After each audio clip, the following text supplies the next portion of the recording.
I'm here to tell you a little bit about the Arnolfini marriage by Jan van Eyck. A little bit of the history, a little bit of the idea of where this painting kind of came from, and the idea of what Van Eyck was kind of painting during this time period. Something that might not be known, if you want to say, about Van Eyck, is that his paintings, as you see the different paintings in that, they're very, very detailed.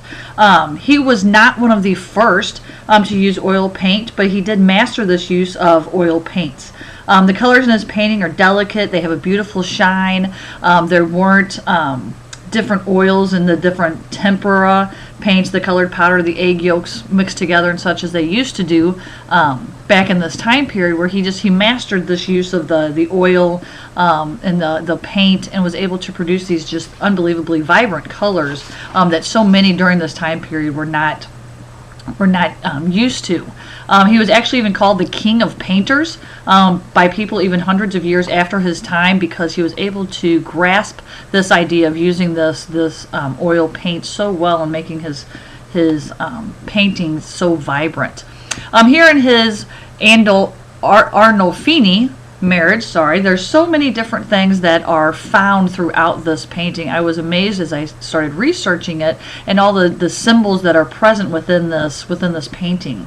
In the modern days, a couple would actually hire a photographer to record their wedding. It was actually also kind of considered a legal record showing that the marriage took place, so this is where they were able to hire Van Eyck, one of the most pronounced artists of their time, that they were able to hire them. But as you look through the painting, it's amazing at all of the different symbols and whatnot that explain this time period during this time. But all of the objects that Van Eyck chose to put into the painting had a particular meaning. You notice there's oranges and lemons throughout the film. That's very expensive. They showed that they gave something. They showed wealth, that these individuals had wealth. Even the dog is a symbol of fidelity of the marriage. The shoes were removed as a sign of respect towards them, so they removed their shoes even in the painting. The mirror, if you look at the mirror towards the back of the painting, has two other people that are entering the room, can easily be seen. Some believe that one was possibly the artist of Van Eyck himself, excuse me, or instead it also shows that there were two witnesses to the actual marriage of the two individuals. But it always kind of has remained a mystery of not really knowing exactly who those individuals have. Other symbols were the outfits that were worn within the painting. They were long, they were trimmed with fur, and you could tell that they were rich and vibrant in color by the pigments used in the paint to paint them. Couple other things too. Everything, like I said, was a symbol within this painting. The chandelier, very interesting feature of the painting, and only had one lit candle, a reference to the ever-present eye of God. The symbols in the work, the bed referring to the marriage, the broom, the domestic realm, the cherry tree that can be seen throughout the window. This is either a spring marriage or a reference to the fruitfulness. The rosary showing the sanctity of marriage.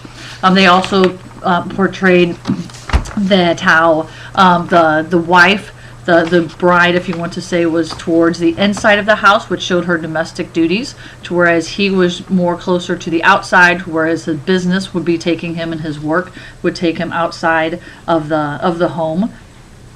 And that's a little bit of the history of the painting and kind of some of the symbols that took place within the painting, and that it was very interesting to research this painting and find out exactly what all was going on, and how they portrayed so much stuff from that time period within this painting was a real eye-opener, and was a real interesting study in a way that I just didn't know about these paintings, and it'll be interesting to research some of the other ones. So hopefully this gives you a little history of Van Eyck, a little bit of history of the Arnolfini wedding marriage portrait that he did from approximately 1335, I believe, was the time period there that he did do this 1435, excuse me, and that's all I have. Thank you very much.